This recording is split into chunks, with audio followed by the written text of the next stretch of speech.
Surat cyber crime સેલે gold ટ્રેડિંગના નામે 25.75 લાખની છેતરપિંડી કરનાર આરોપી ઘનશ્યામ ઠક્કરને હાલોલથી ઝડપી પાડ્યો છે।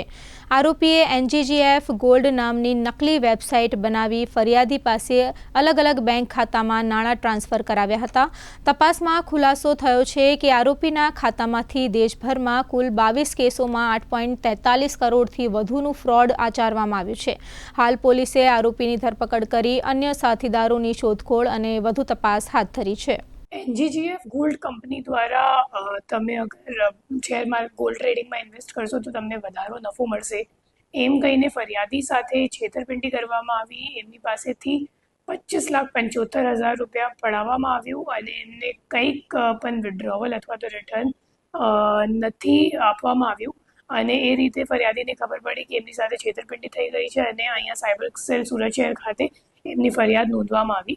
એ ફરિયાદની તપાસ દરમિયાન આપણે ટેકનિકલ વર્કઆઉટ કર્યું તો ખબર પડી કે જે ફર્સ્ટ લેયર એકાઉન્ટ હોલ્ડર છે એ હાલોલ પંચમહાલનું છે અને ત્યાં આપણી ટીમ ગઈ અને એમને આપણે ઝડપી પાડ્યું છે। એમને અરેસ્ટ કરીને પછી આપણે જ્યારે ઇન્ટરોગેશન કર્યું તો ખબર પડી કે એમને વિરુદ્ધ ઓલરેડી એક FIR ચેન્નઈમાં નોંધવામાં આવ્યું છે અને ત્યાં એમની અરેસ્ટ પણ થઈ ગઈ છે।